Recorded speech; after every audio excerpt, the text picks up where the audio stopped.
Hello everyone. आज हम लोग क्लास 10 के केमिस्ट्री या रासायनिक विज्ञान हिंदी मीडियम वाले के लिए रासायनिक अभिक्रिया और समीकरण पढ़ने जा रहे हैं। ठीक है, ये आपका रासायनिक विज्ञान या साइंस का पहला चैप्टर है।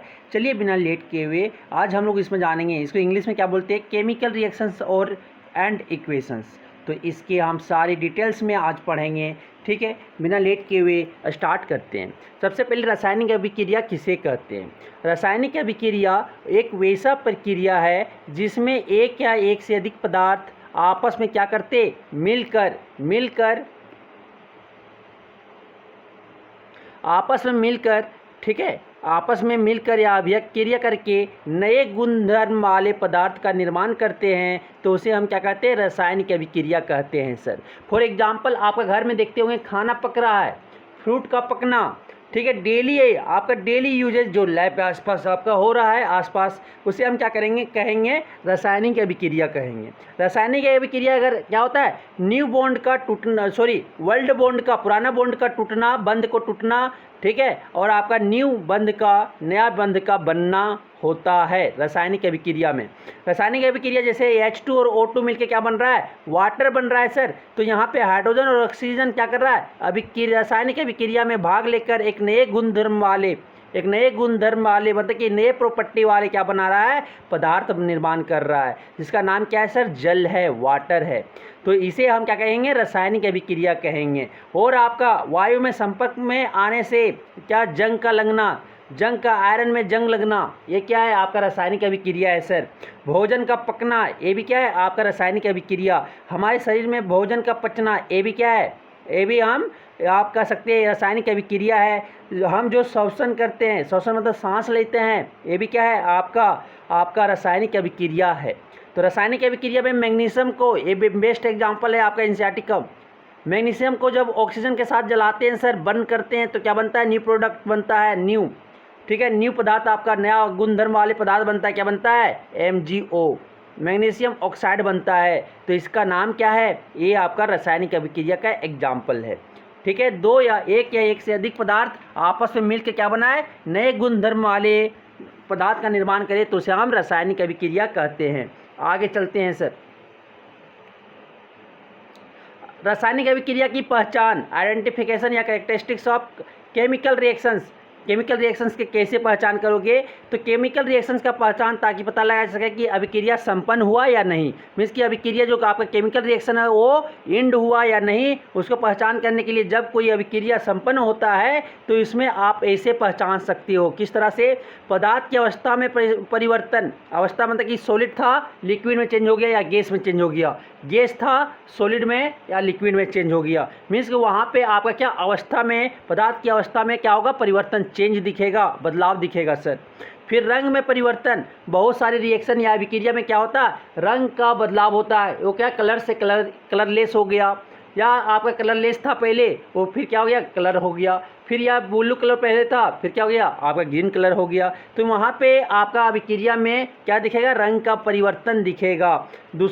तीसरा गैस का निष्कासन होगा, ठीक है, मीन्स कि अगर वहाँ पे रिएक्शन हो रहे हैं कंप्लीट, तो वहाँ पे आपका गैस इवॉल्व होगा, बाहर निकलेगा सर। ठीक है, जैसे फॉर एग्जांपल जब जिंक को हम किसके साथ रिएक्ट करवा देते हैं, हाइड्रोक्लोरिक एसिड के साथ, जस्ता को जब हाइड्रोक्लोरिक एसिड के साथ रिएक्ट करवाते हैं अम्ल के साथ, तो क्या बनता है, जिंक क्लोराइड बनता है सर। जिंक क्लोराइड प्लस क्या बनता है, हाइड्रोजन गैस बनता है, तो यहाँ से क्या हो रहा है, हाइड्रोजन गैस बाहर निकल रहा है। तो ये आपका क्या कहोगे कि कंप्लीट रिएक्शन कंप्लीट हो गया। ठीक है, अब आता है ताप में परिवर्तन। आपका क्या, बहुत सारे रिएक्शन में क्या दिखेंगे, ताप में परिवर्तन दिखेंगे सर, ताप में परिवर्तन दिखेगा। ठीक है, मीन्स कि आपका टेम्परेचर में चेंजमेंट दिखेगा। आप देखे होंगे कि कैल्शियम ऑक्साइड, चूना को जब पानी में घर पे रिएक्शन करवाए होंगे पुचाड़ा करने के लिए, तो कैल्शियम ऑक्साइड को जब वाटर के साथ आप रिएक्ट करवा देते हैं, डाल देते हैं, क्या होता है, कैल्शियम हाइड्रोक्साइड बना लेता है सर। क्या बना लेता है, कैल्शियम हाइड्रोक्साइड बना लेता है। कैल्शियम हाइड्रोक्साइड बना लेता है और क्या देता है लास्ट, और आपका हीट इवॉल्व होता है, वहाँ पे आपका वेपर देख रहे होंगे तो बॉयलर जैसा बॉयल कर रहा है, तो ये क्या हो रहा है हीट वहाँ से रिलीज कर रहा है, मीन्स कि टेम्परेचर क्या हुआ रिएक्शन का बढ़ गया, तो इसे हम क्या कहते हैं एक्सोथर्मिक रिएक्शन। ठीक है, तो ये आपको समझ में आ गया होगा, आपका ये ताप में परिवर्तन हो गया। अब चलते हैं रासायनिक समीकरण की ओर। नेक्स्ट टॉपिक है आपका क्या सर, रासायनिक समीकरण। क्या है रासायनिक समीकरण, किसको बोलेंगे वो हम देखेंगे। रासायनिक अभिकरण की समीकरण कि रासायनिक समीकरण को कैसे, ये आपका रासायनिक किसी रासायनिक अभिक्रिया को समीकरण के रूप में निरूपण। ठीक है, हम क्या करें किसी भी रासायनिक अभिक्रिया में, जैसे आपका लिखा हुआ है क्या कि मैग्नीशियम, जब मैग्नीशियम को ऑक्सीजन के साथ मिलाकर या आपका अभिक्रिया करके क्या बनाता है मैग्नीशियम ऑक्साइड बनाता है, तो उसी को अगर हम समीकरण में लिखें तो क्या रासायनिक समीकरण कहलाता है। कि वो अगर कोई भी रासायनिक समीकरण को क्या करें किसी रासायनिक अभिक्रिया को समीकरण के रूप में निरूपण या लिख देते हैं तो उसे हम क्या कहते हैं रासायनिक समीकरण कहलाता है। सर रासायनिक समीकरण को लिखने का दो तरीका है। ठीक है, कोई भी रासायनिक अभिक्रिया को अगर हम समीकरण के रूप में लिख देते हैं तो उसे हम रासायनिक समीकरण कहते हैं। रासायनिक समीकरण को लिखने का दो तरीका है, एक आपका शब्द समीकरण और दूसरा आपका सांकेतिक समीकरण। शब्द समीकरण बोले तो आपका वर्ड केमिकल इक्वेशंस के तरफ लिखेंगे और दूसरा सांकेतिक बोले तो सिंबल केमिकल इक्वेशंस होता है। तो ठीक है, शब्द समीकरण में कैसे आपको क्या हुआ मैग्नीशियम, जब मैग्नीशियम किसके साथ अभिक्रिया कर रहा है ऑक्सीजन के साथ, तो मैग्नीशियम का यहाँ पे नाम लिखेंगे, फिर रिएक्टेंट है रिएक्टेंट। ठीक है, तो यहाँ पे प्लस साइन लिखेंगे, दो पदार्थ आ रहे हैं ना, दो पदार्थ आ रहे हैं तो बीच में क्या प्लस साइन लिखेंगे, प्लस ऑक्सीजन लिखेंगे और क्या बना रहा है फिर आपका रिएक्शन हो रहा है तो रिएक्शन को क्या दिखाएंगे तीर से दिखाएंगे, फिर क्या बन गया आपका मैग्नीशियम ऑक्साइड बन गया। सर तो इस प्रकार के समीकरण को लिखना क्या कहलाता है शब्द समीकरण कहलाता है। क्या हुआ शब्द में इक्वेशन के फॉर्म में हम क्या लिख दिए, ये आपका क्या बता रहा है तीर जो है रिएक्शन हो गया और आपका ये क्या बता रहा है न्यू गुणधर्म वाले पदार्थ बन गए, वो आपका क्या है मैग्नीशियम ऑक्साइड, और मैग्नीशियम और ऑक्सीजन क्या है आपके दो पदार्थ है, दोनों पदार्थ अभिक्रिया करके क्या बना रहा है मैग्नीशियम ऑक्साइड बना रहा है। सर नेक्स्ट आता है क्या सांकेतिक समीकरण।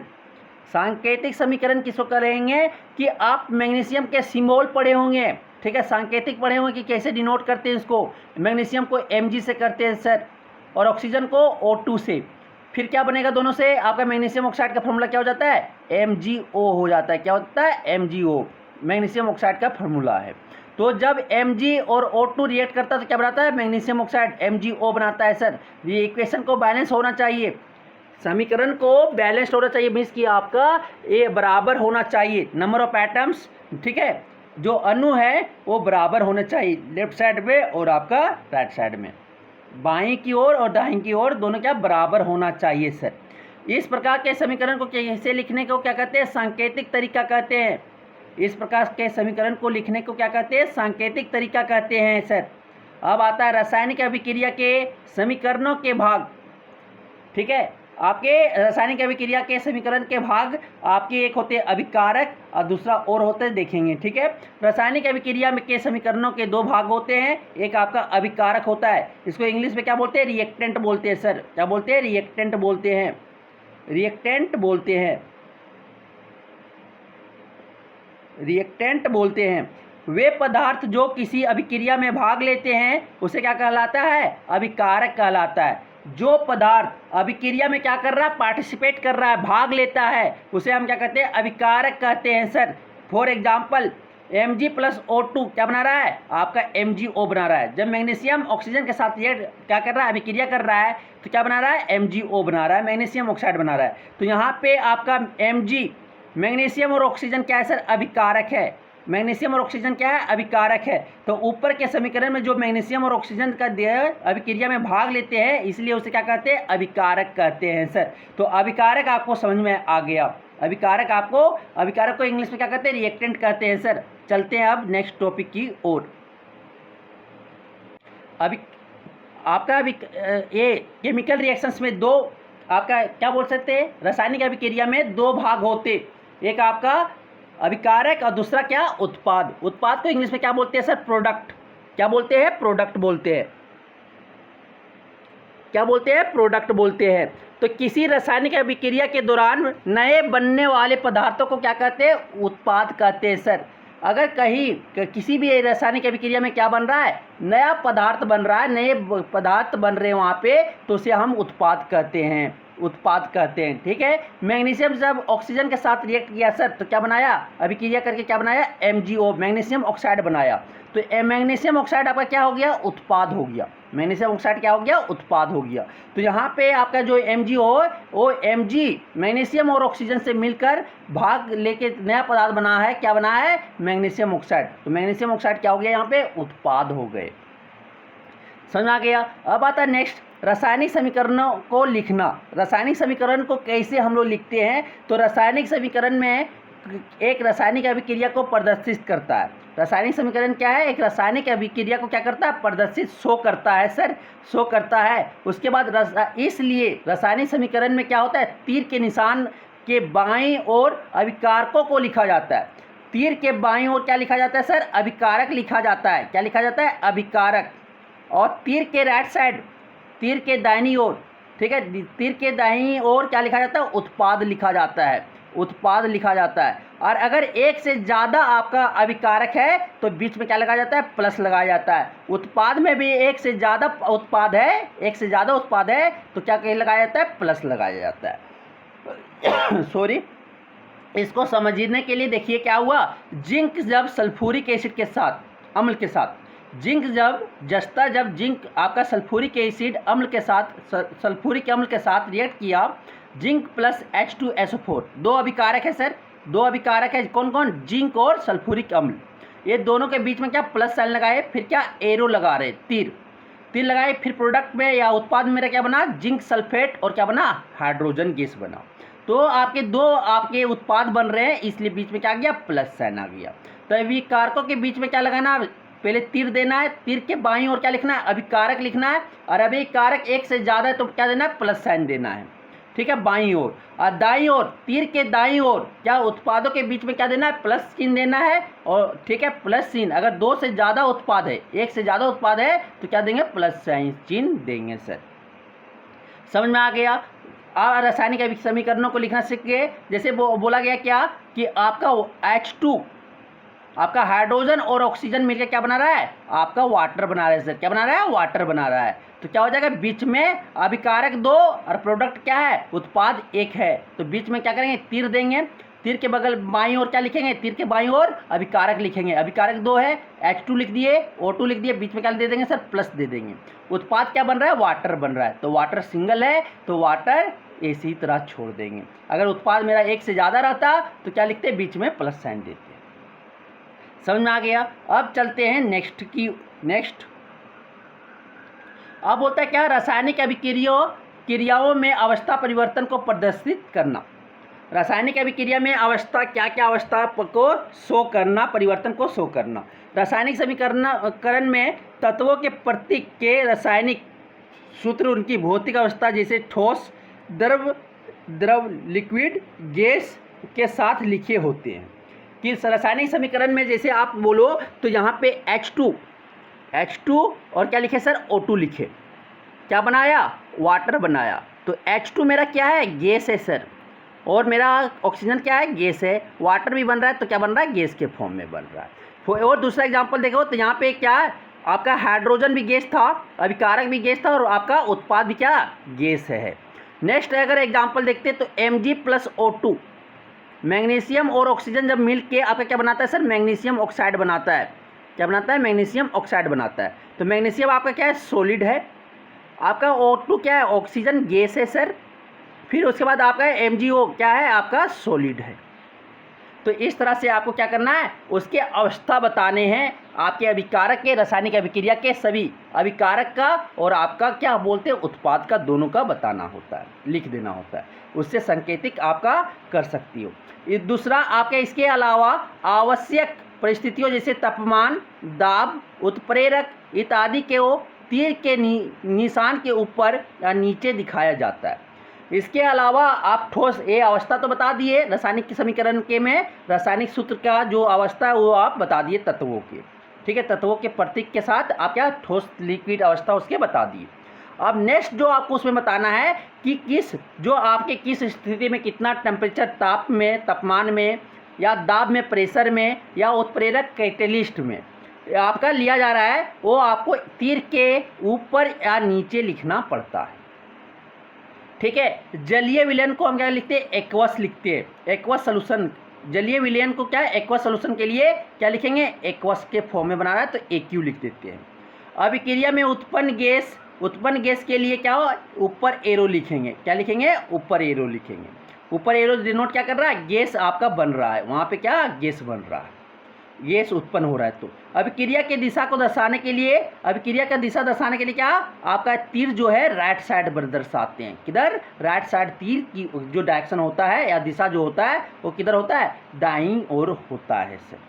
समझ में आ गया? अब पढ़ेंगे रासायनिक अभिक्रियाओं के प्रकार। अब क्या पढ़ेंगे सर? रासायनिक अभिक्रियाओं के प्रकार पढ़ेंगे। रासायनिक अभिक्रिया के प्रकार पढ़ेंगे। रासायनिक अभिक्रिया के निम्न 5 प्रकार होते हैं। संयोजन अभिक्रिया, उसको इंग्लिश में बोलते हैं कम्बिनेशन रिएक्शन। दूसरा है वियोजन या अपघटन अभिक्रिया, इसको क्या बोलते हैं? डिकम्पोजिशन रिएक्शन बोलते हैं।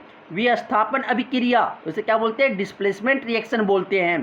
किधर ध्यान है? इधर देखो, इधर तीसरा जो एक आपका टाइप है या प्रकार है रासायनिक अभिक्रिया का, वो क्या है आपका? नेक्स्ट द्विविस्थापन अभिक्रिया, इसका नाम क्या है? Double displacement reaction sir. Next है आपका 5वां उपचयन एवं अपचयन, oxidation and reduction reaction. Next 5 type का या 5वां प्रकार जो है उपचयन एवं अपचयन अभिक्रिया है सर। अब नेक्स्ट है आपका ऊष्मा के आधार पर रासायनिक अभिक्रिया के प्रकार। ऊष्मा के आधार पर रासायनिक अभिक्रिया के प्रकार 2 प्रकार के होते हैं, ऊष्मा क्षेपी अभिक्रिया और आपका नेक्स्ट ऊष्मा शोषी अभिक्रिया।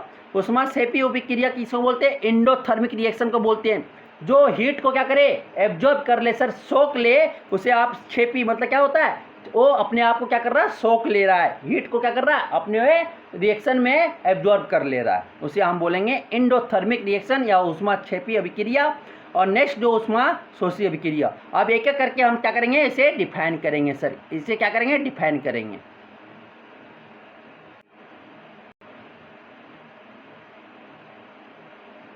तो नेक्स्ट है संयोजन अभिक्रिया, कम्बिनेशन रिएक्शन। उसको क्या बोलेंगे? 2 या 2 से अधिक अभिकारकों को से एकल उत्पाद क्या हो? जिसमें 2 या 2 से अधिक अभिकारक हो और उसमें एक उत्पाद का निर्माण होता है, तो उस अभिक्रिया को क्या कहते हैं? संयोजन अभिक्रिया कहते हैं सर। उसे क्या कहते हैं? संयोजन अभिक्रिया कहते हैं। इसे क्या कहते हैं? संयोजन अभिक्रिया कहते हैं। फॉर एग्जाम्पल सूत्र अगर लिखोगे, आपका संयोजन अभिक्रिया मतलब है जुड़ना। तो मानो 2 अभिकारक आ गया A + B और आपका क्या बना दिया? सिंगल एक उत्पाद बनाया AB। तो A आपका एग्जाम्पल है सर किसका? आपका संयोजन अभिक्रिया का। उदाहरण आप देख सकते हैं, कोयला का जलना। जब कार्बन ऑक्सीजन के साथ रिएक्ट करता है तो क्या बनता है? Carbon dioxide. कार्बन कोयला जो है आपका कैसा है? सॉलिड है। ऑक्सीजन कैसा है? आपका गैस है। और आपका क्या बन रहा है? कार्बन डाइऑक्साइड बन रहा है सर। तो ये आपका किसका एग्जाम्पल है? संयोजन अभिक्रिया का। नेक्स्ट जल का बनना, H2 + O2। H2 आपका क्या है? गैस है और आपका O2 क्या है? गैस है। क्या बन रहा है? आपका जल बन रहा है। क्या बन रहा है? जल बन रहा है। जल कैसा है? लिक्विड है। तो 2 मोल अगर हाइड्रोजन रिएक्ट कर रहा है, किसके साथ अभिक्रिया कर रहा है? किसके साथ? ऑक्सीजन के साथ। 1 मोल ऑक्सीजन के साथ तो 2 मोल हमें क्या मिल रहा है? वाटर मिल रहा है सर, जल मिल रहा है। तीसरा एग्जाम्पल जो है सल्फर डाइऑक्साइड का बनना। सल्फर डाइऑक्साइड का बनना क्या होता है? सल्फर डाइऑक्साइड का बनना S + O2। S + O2 क्या बनता है? SO2 बनता है, गैस बनता है सर। सल्फर को जब ऑक्सीजन के प्रेजेंस में क्या किया जाता है? जलाया जाता है, तो सल्फर डाइऑक्साइड गैस बनता है। अब आता है नेक्स्ट वियोजन या अपघटन अभिक्रिया। अब क्या आता है? वियोजन या अपघटन अभिक्रिया, इंग्लिश में क्या बोलते हैं? डिकम्पोजिशन रिएक्शन बोलते हैं। उस अभिक्रिया, देखिए वे अभिक्रिया जिसमें आपका क्या हो? एक आपका अभिकारक हो, उसको टूट कर वियोजित या विघटित या टूट कर होकर क्या बनता है? 2 या 2 से अधिक उत्पाद का निर्माण करता है, तो उसे हम क्या कहते हैं? वियोजन अभिक्रिया कहलाती है सर। मानो कि आपका एग्जाम्पल, इसका सूत्र लिखे तो मानो कि AB आपका अभिकारक है सर। AB एक आपका अभिकारक है, ये टूट के क्या बन गया? आपका A 2 या 2 से अधिक आपका क्या बन गया, उत्पाद बन गया। तो उसे हम क्या बोलेंगे, वियोजन या अपघटन अपक्रिया कहते हैं सर। समझ में आ गया, समझ में आ गया। इसमें एक आपका अभिकारक होगा और दो या दो से ज़्यादा आपका क्या हो जाएगा, उत्पाद होंगे सर। किसमें, वियोजन अभिक्रिया में।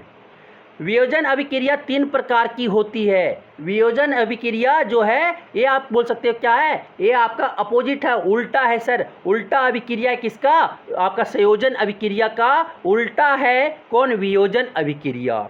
वियोजन अभिक्रिया 3 प्रकार की होती है। वियोजन अभिक्रिया 3 प्रकार की होती है। ऊष्मीय वियोजन, जिसमें हम क्या करें, उष्मा क्या, इसमें वियोजन की क्रिया उष्मा के द्वारा होता है, हीट के द्वारा होता है।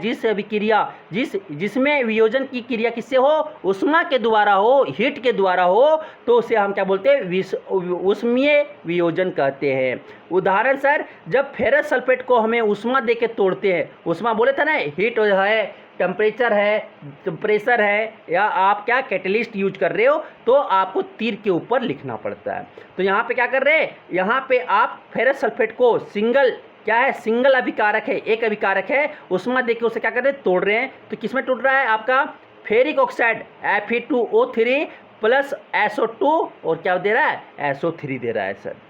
कैल्शियम कार्बोनेट CaCO3 को उष्मा देकर उसे तोड़ रहे हैं, तो किसमें टूट रहा है, आपका कैल्शियम ऑक्साइड और आपका कार्बन डाइऑक्साइड में प्रोडक्ट बन रहा है सर, या उत्पाद आपका बन रहा है। तो इसे हम क्या बोलेंगे, उष्मीय वियोजन बोलते हैं। दूसरा जो इसका है आपका टाइप है या प्रकार है वियोजन अभिक्रिया का, वो है विद्युत वियोजन। क्या है, विद्युत वियोजन है। इसमें आपका क्या, उष्मा विद्युत के रूप में प्रदान की जाती है। इसमें उष्मा किसके रूप में, विद्युत के रूप में वो प्रदान किया जाए, उसे हम विद्युत वियोजन कहते हैं सर।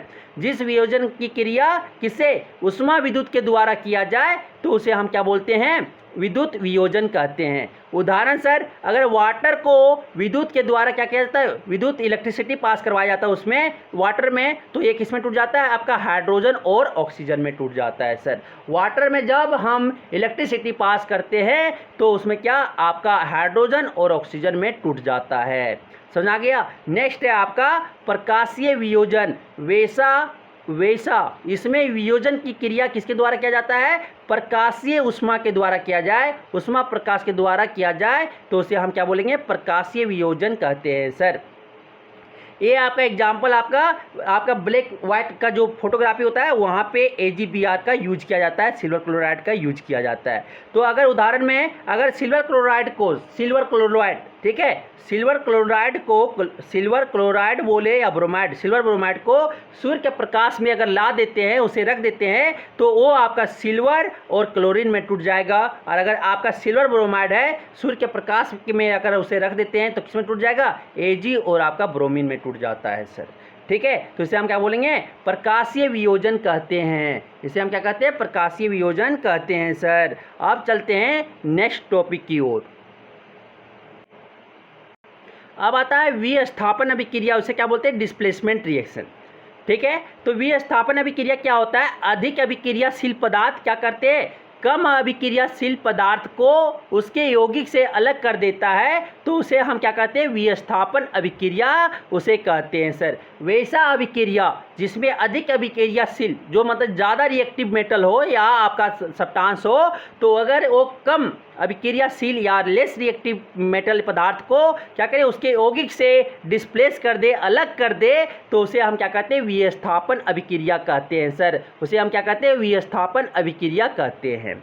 फॉर एग्जाम्पल कि अगर आयरन जो है वो मोर रिएक्टिव है, अधिक अभिक्रियाशील है, किससे, कॉपर से, तो कॉपर को क्या करेगा, डिस्प्लेस कर देगा, कॉपर को अलग कर देगा उसके यौगिक से, और क्या बना लेगा, फेरस सल्फेट बना लेगा प्लस कॉपर बना लेगा सर।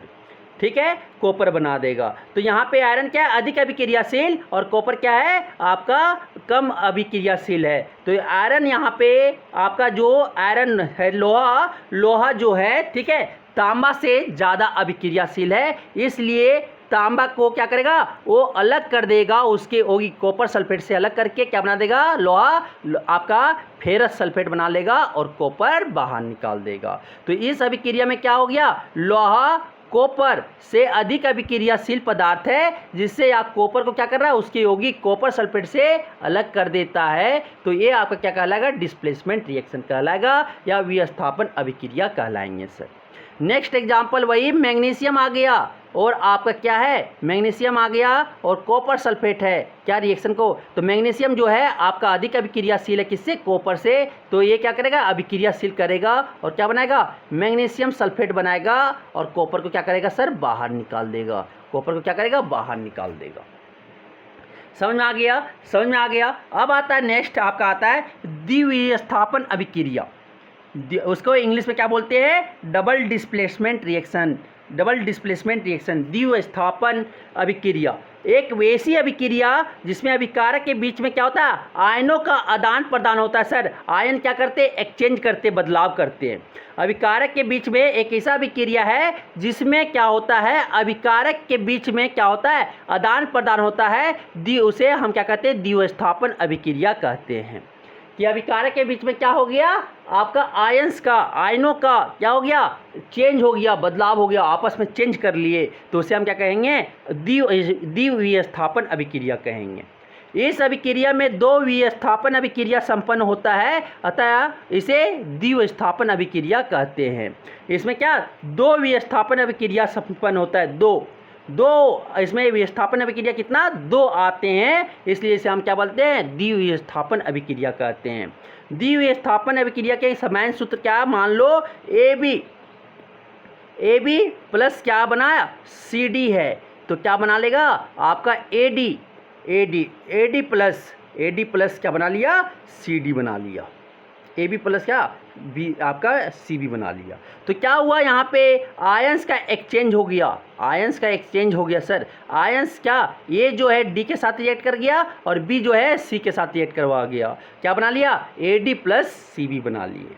उदाहरण के तौर पे अगर एग्जाम्पल देखें, जब आपका सोडियम सल्फेट बेरियम क्लोराइड के साथ रिएक्ट कर रहा है, सोडियम सल्फेट बेरियम क्लोराइड के साथ रिएक्ट कर रहा है, तो बेरियम सल्फेट क्या हुआ, बेरियम जो है सल्फेट के साथ रिएक्ट कर गया और आपका जो सोडियम है वो क्लोरीन के साथ क्या हुआ, रिएक्ट कर गया, अभिक्रिया कर लिया। मीन्स कि यहाँ पे आयंस क्या क्या है सर, Na प्लस और क्या है आपका SO4 2 माइनस है, और आपका बेरियम क्लोराइड में क्या है, Ba2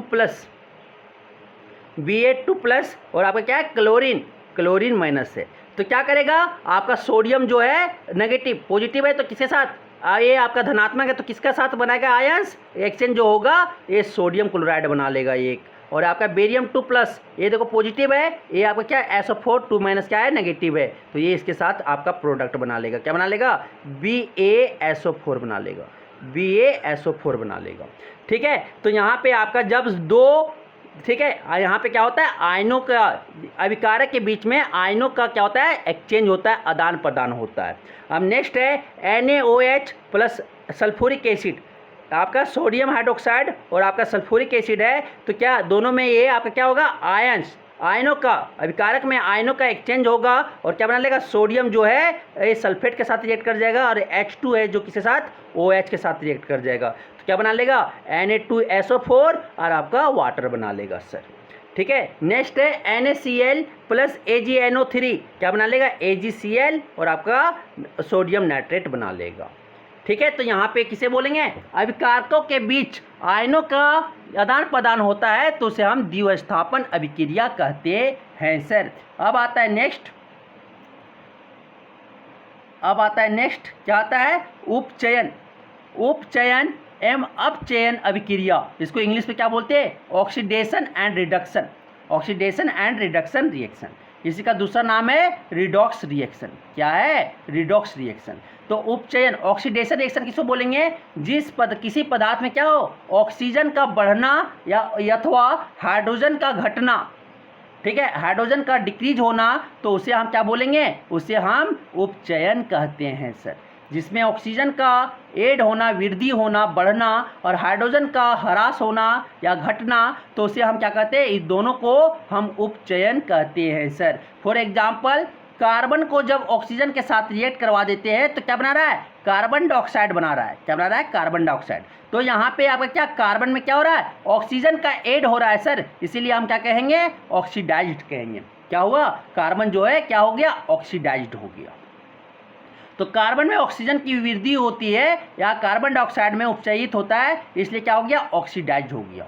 ये क्या हो गया, ऑक्सीडाइज्ड हो गया। समझ में आ गया। अब आता है नेक्स्ट दूसरा एग्जाम्पल जो है, जब हम फास्फोरस को ऑक्सीजन के साथ में रिएक्ट करवाते हैं तो क्या बनता है, P2O5 बन जाता है, फास्फोरस ऑक्साइड बन जाता है। तो यहाँ पे फास्फोरस में क्या हो रहा है, ऑक्सीजन का एडिशन हो रहा है सर, वृद्धि हो रहा है।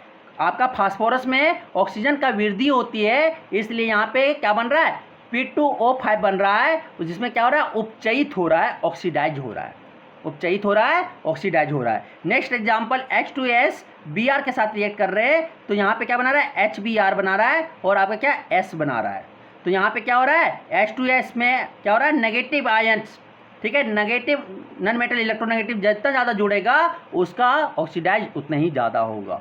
तो यहाँ पे H2S क्या, HBr बना ले रहा है और क्या, सल्फर बाहर निकल रहा है। तो ये क्या हो रहा है, H2 जो है यहाँ पे क्या, देखो यहाँ पे दो हाइड्रोजन था ना, दो हाइड्रोजन क्या, एक हाइड्रोजन रिमूव हो गया तो क्या हो गया, ये ऑक्सीडाइज हो गया। मीन्स कि हाइड्रोजन का घटना, ऑक्सीजन का बढ़ना क्या कहलाता है, उपचयन कहलाता है सर, उपचयन कहलाता है। अब आता है नेक्स्ट,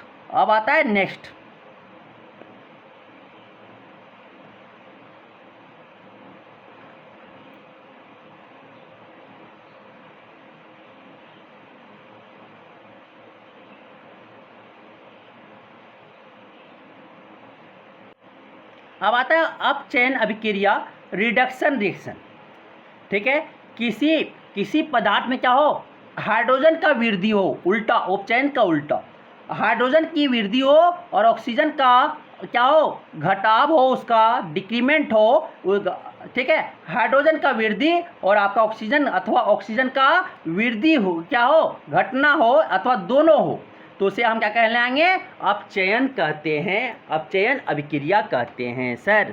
ठीक है, जिसमें हाइड्रोजन का बढ़ना या ऑक्सीजन का घटना अथवा दोनों हो, ठीक है, तो उसे हम क्या कह लेंगे, अपचयन कहते हैं, अपचयन कहते हैं। फॉर एग्जाम्पल, कॉपर ऑक्साइड को जब हाइड्रोजन से रिएक्ट करवा दिए तो क्या हो रहा है, कॉपर प्लस H2O बन रहा है सॉरी।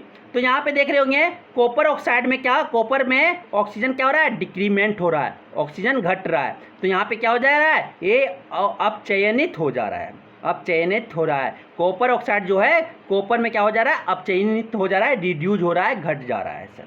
समझ में आ गया, समझ में आ गया। अब चलते हैं आगे की ओर। देखो यहाँ पे फिर और अपचयन का एग्जाम्पल दिया हुआ है। जिंक ऑक्साइड को जब कार्बन के साथ रिएक्ट करवा देते हैं सर, जिंक ऑक्साइड को जब कार्बन के साथ रिएक्ट करवा देते हैं क्या बनता है, जिंक प्लस कार्बन मोनोऑक्साइड। तो यहाँ पे देखो जिंक ऑक्साइड जो है क्या, किसमें, जिंक में क्या हो गया, रिड्यूज हो गया, जिंक में अपचयनित हो गया। और कार्बन में देखो क्या हो गया, ऑक्सीजन का एडिशन हो गया, तो ये क्या हो गया, ऑक्सीडाइज्ड हो गया, ऑक्सीडाइज्ड हो गया। ये क्या हो गया, ऑक्सीडाइज, ये उपचयनित हो गया और ये अपचयनित हो गया। इसलिए यहाँ पे आप क्या कह सकते हो, क्या कह सकते हो, ठीक है। तो ये आपका क्या हो गया, आपका अपचयन, उपचयन और अपचयन का ये एग्जाम्पल हो गया। यहाँ पे देखो H2S प्लस Cl2 क्या बना लिया, HCl प्लस S बना लिया। तो यहाँ पे देखो Cl2 क्या है, Cl2 जो है HCl में क्या हो गया, रिड्यूस्ड हो गया। यहाँ पे Cl में क्या हो गया, H का एडिशन। अगर हाइड्रोजन का आपका क्या वृद्धि हो तो उसे हम क्या कहेंगे, रिड्यूस्ड कहेंगे, अपचयनित कहेंगे। तो यहाँ पे क्या हो गया, ये अपचयनित हो रहा है। और यहाँ पे देखो सल्फर में H का घटना, ठीक है, H का क्या हो रहा है, हाइड्रोजन का आपका डिक्रीमेंट हो रहा है, तो आपका क्या हो गया, ये आपका अपचयन, ऑक्सीडाइज हो गया। ये क्या हो गया, ऑक्सीडाइज्ड हो गया। समझ में आ गया। अब आता है ऊष्मा के आधार पर रासायनिक अभिक्रिया के प्रकार। ऊष्मा के आधार पर रासायनिक अभिक्रिया का दो प्रकार था। कितना प्रकार था, दो प्रकार, ऊष्माक्षेपी अभिक्रिया और दूसरा क्या था, ऊष्माशोषी अभिक्रिया।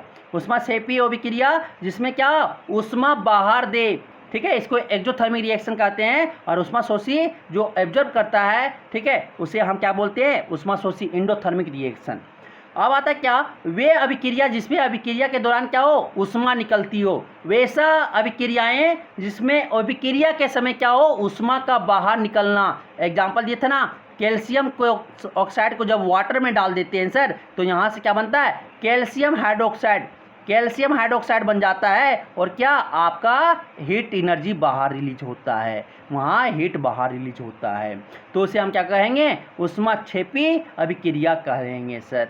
जिस अभिक्रिया, वे अभिक्रिया ये जिसमें अभिक्रिया के दौरान क्या हो, ऊष्मा निकल रहा हो, तो उसे हम ऊष्माक्षेपी अभिक्रिया कहते हैं। इन अभिक्रियाओं के में वातावरण का ताप क्या हो जाता है, बढ़ जाता है। ऊष्माक्षेपी अभिक्रिया में जो है आपका क्या होता है सर, ताप बढ़ जाता है, आसपास का वातावरण का क्या हो जाता है, ताप जो है, टेम्परेचर जो है वो बढ़ जाता है। उदाहरण के तौर पे एग्जाम्पल देखिए, जब आप मीथेन को ऑक्सीजन के साथ जलाते हो सर, तो कार्बन डाइऑक्साइड और वाटर मिलता है, और क्या मिलता है, ऊष्मा मिलता है। ये ऊष्मा से हम क्या करते हैं, खाना को पकाते हैं सर। आप बुटेन एलपीजी गैस घर में होगा, जो सिलेंडर में गैस है, गैस को जलाए ऑक्सीजन के प्रेजेंस में, क्या मिलेगा, कार्बन डाइऑक्साइड, वाटर और ऊष्मा। ये ऊष्मा क्या हो रहा है, तापमान को बढ़ा रहा है, और ये तापमान से हम खाना पका रहे हैं सर।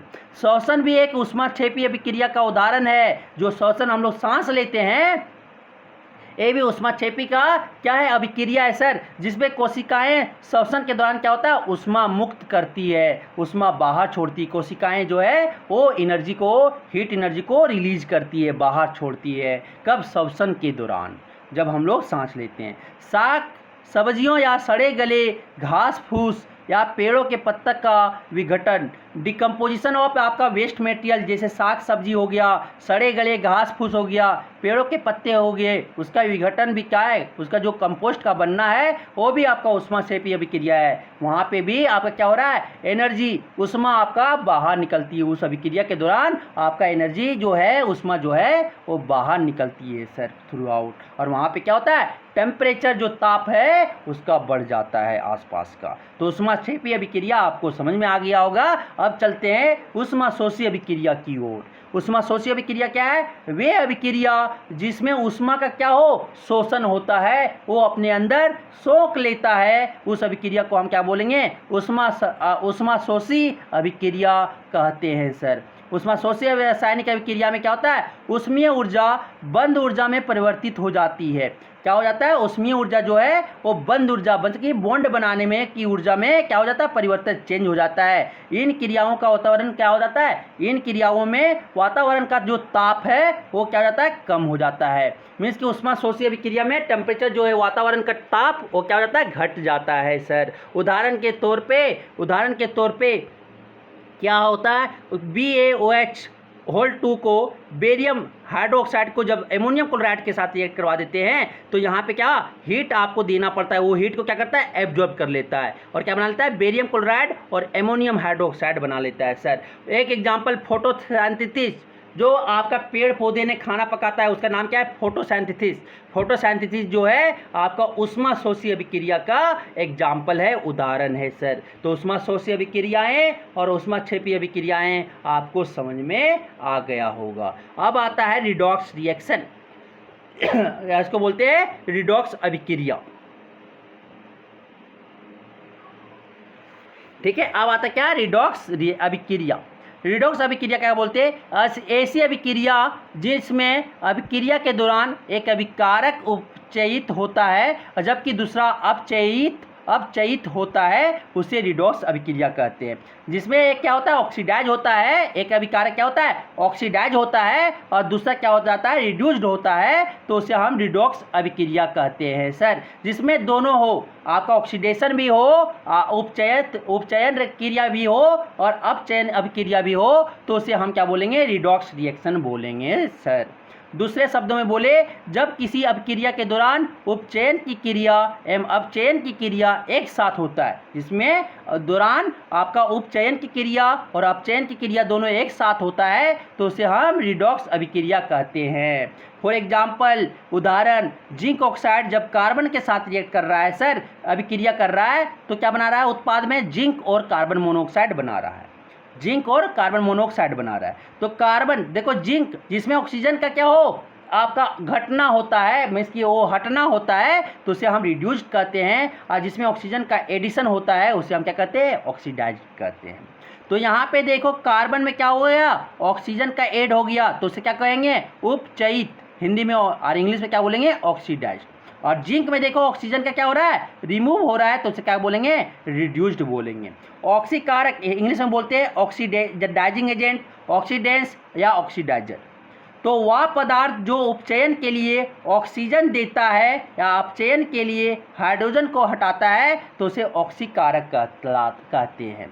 तो जिस पदार्थ में, जिस अभिकारक में क्या हो, वो उपचयन के लिए ऑक्सीजन क्या करे, देता हो, जो ऑक्सीजन देता, तो ऑक्सीजन कौन दे रहा है उपचयन के लिए, ऑक्सीडाइज के लिए कौन ऑक्सीजन दे रहा है, आपका जिंक ऑक्साइड दे रहा है। तो जिंक ऑक्साइड क्या है, यहाँ पे ऑक्सीडाइजिंग है सर, क्या कर रहा है, वो ऑक्सीजन दे रहा है कार्बन को ऑक्सीडाइज होने के लिए।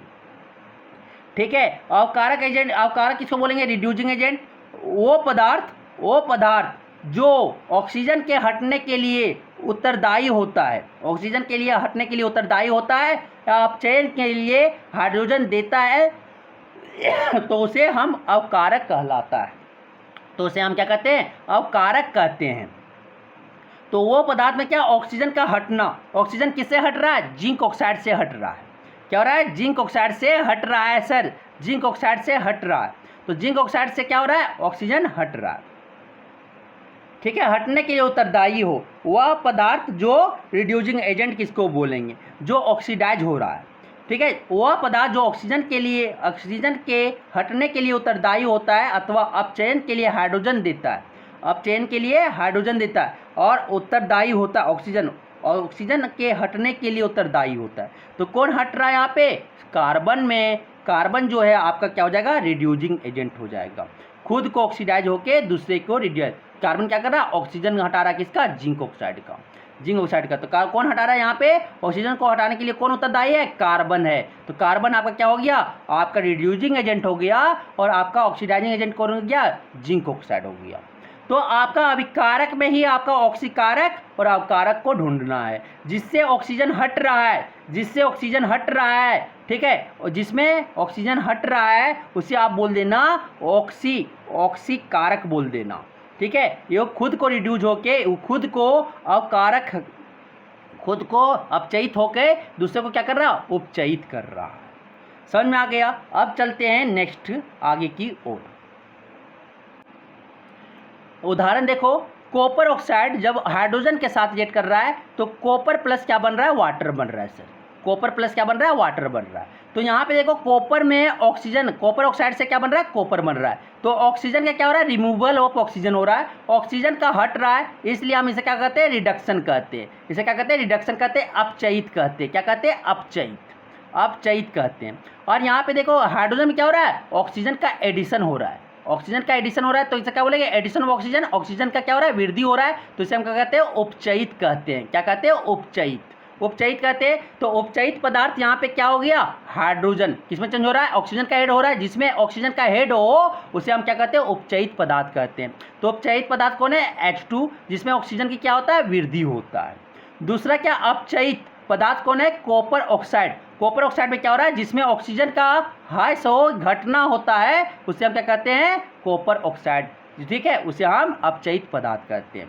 जो उपचयित पदार्थ होगा वो क्या, ठीक है, जो उपचयित पदार्थ होगा, उपचयित पदार्थ मतलब कि जो आपका ऑक्सीडेशन कर रहा होगा उसे हम रिड्यूसिंग एजेंट या अवकारक कहते हैं सर, और जो अपचयित पदार्थ है उसे हम क्या, ऑक्सीकारक कहते हैं।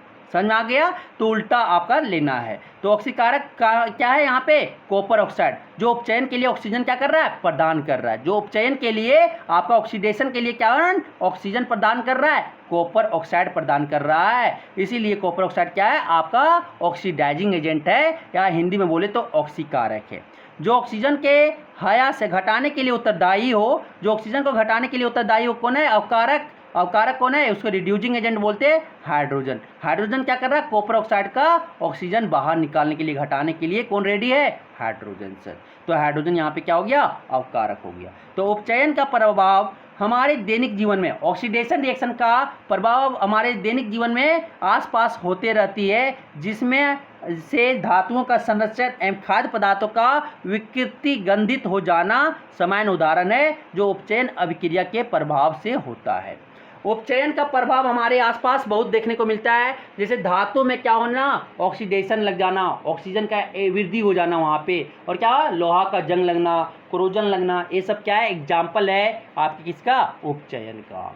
दूसरा आप बोले तो आप खाना देखे होंगे, ऑयली और जो फूड में फैट मटेरियल होते हैं, ऑयली और फैट मटेरियल, उसमें आपका नाइट्रोजन, चिप्स खाते हैं ना, चिप्स और कुरकुरे, उसमें आपका नाइट्रोजन गैस भरा हुआ रहता है। क्यों? क्योंकि वो ऑक्सीजन से रिएक्ट करके फूड मेरा खराब नहीं हो।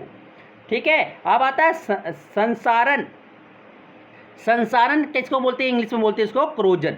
तो क्रोजन वह प्रक्रिया जिसमें हवा, जल एवं नमी के संपर्क में आकर धातु की सतह धीरे धीरे ह्रास घटने लगे, खराब होने लगता है, तो इस प्रक्रिया को क्या कहते हैं, संसारण कहते हैं सर। उसे हम क्या कहते हैं, क्रोजन कहते हैं। क्या? हवा, जल एवं नमी के संपर्क में आकर धातु की सतह जो है धीरे धीरे क्या होना है, ह्रास होने लगे, तो उसे हम क्या कहेंगे, संसारण कहेंगे सर। संसारण का बचाव कैसे, जैसे फॉर एग्जाम्पल Fe क्या हो गया, O2 से रिएक्ट कर गया, क्या बना लिया, F2O3 बना लिया।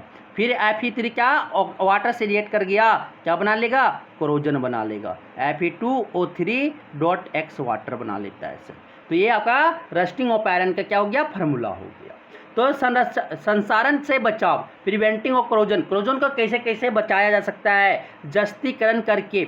पहला जो उसको बचाया जाता है गैल्वेनाइजेशन, क्या करते हैं, धातु के ऊपर जस्ता का परत चढ़ा देते हैं, जिससे आपका क्रोजन से बच जाएगा सर। दूसरा, धातु के सतह को क्या करके, पेंट करके उसे हम स्नासरण से बचा सकते हैं।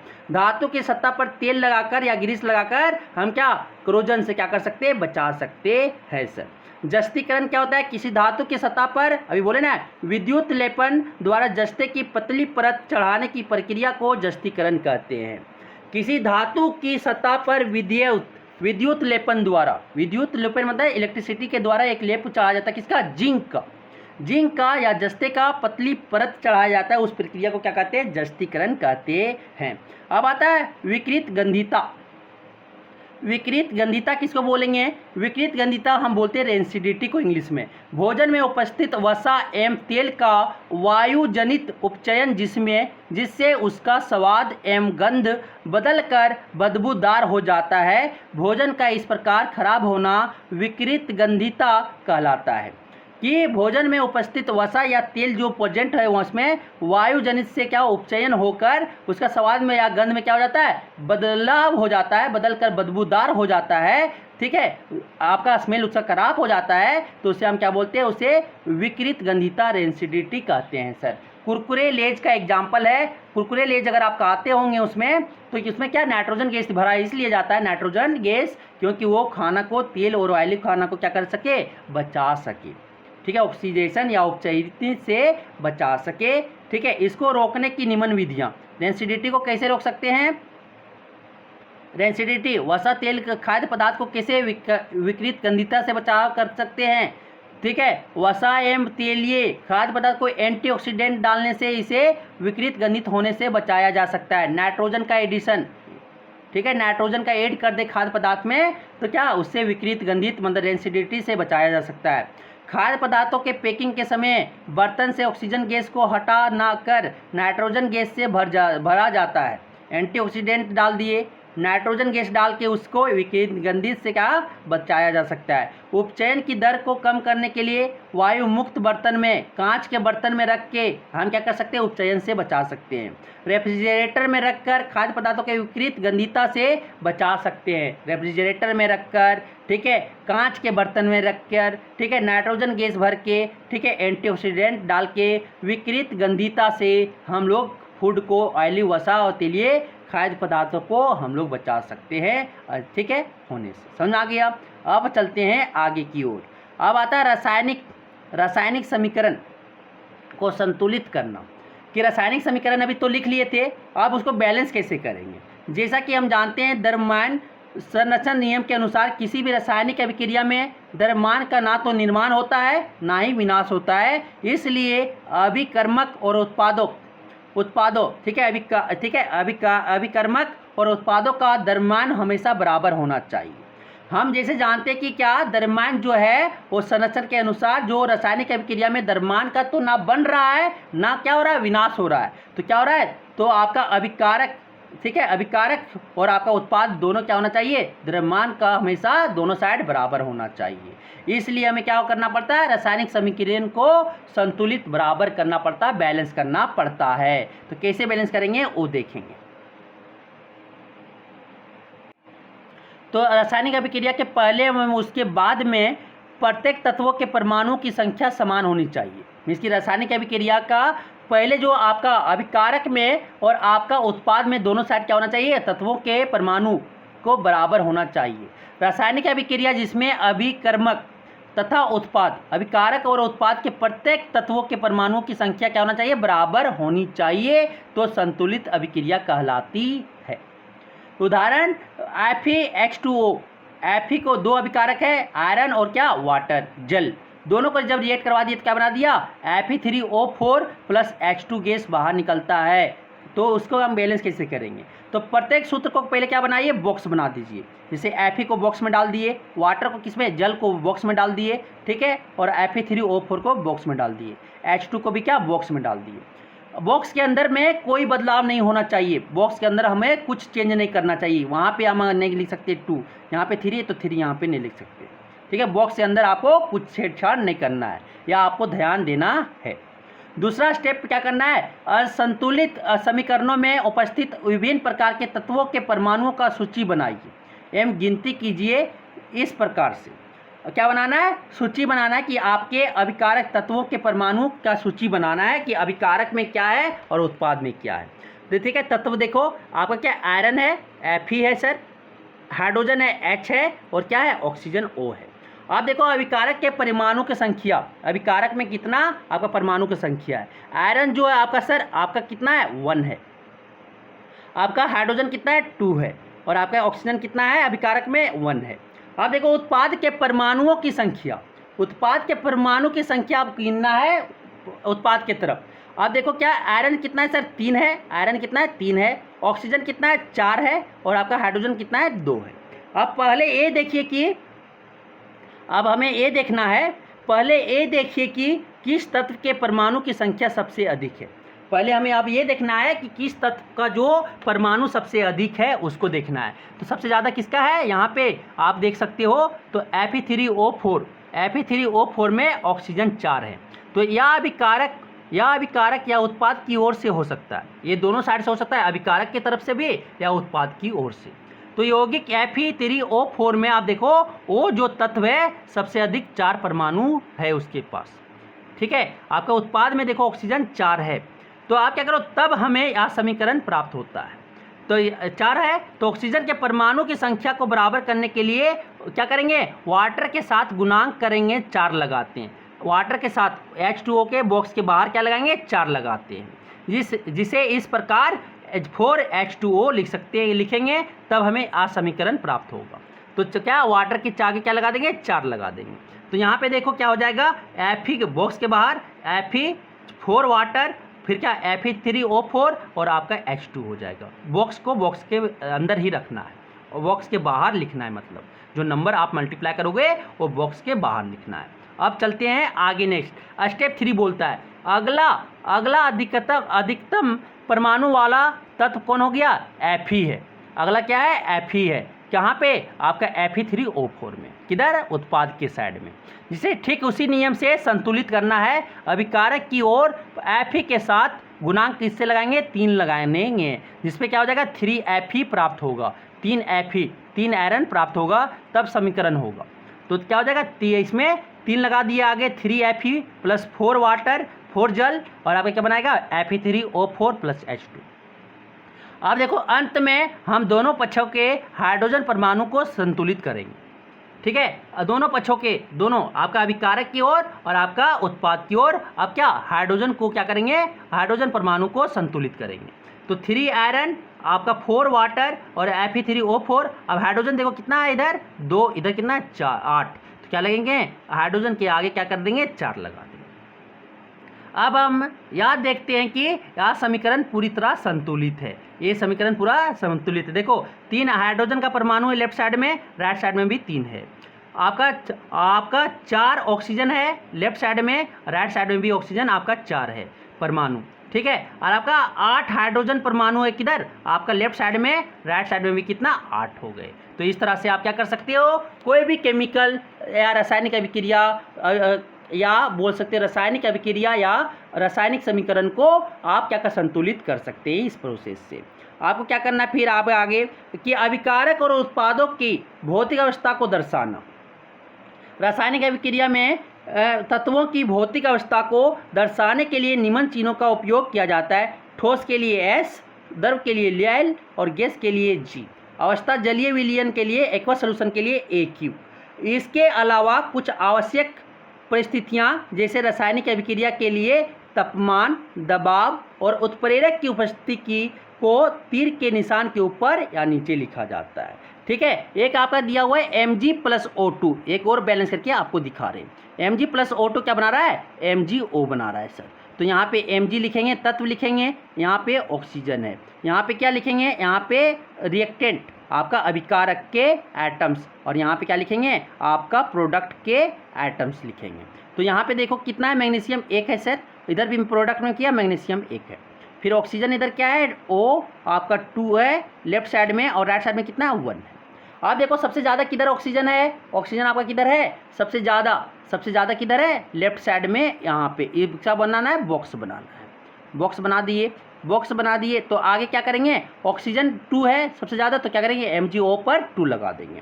तो क्या आगे उसके, तो Mg+O2 क्या बन जाएगा, 2MgO बन जाएगा, 2Mg बन जाएगा। आप देखो मैग्नीशियम क्या हो गया, 2 है राइट साइड में, लेफ्ट साइड में कितना है 1, तो इसके आगे क्या लगा देंगे 2। आप देखो रिएक्शंस मेरा जो है इक्वेशन क्या हो गया, बैलेंस हो गया। इस तरह से आप रिएक्शंस इक्वेशंस को या आप क्या कर सकते हो, समीकरण को, आप रासायनिक समीकरण को बैलेंस कर सकते हो। और इस प्रकार से हम देखें कि आपका रासायनिक अभिक्रिया M समीकरण को आसानी से हम समझे, ये अगर किन्हीं, ठीक है। Thank you.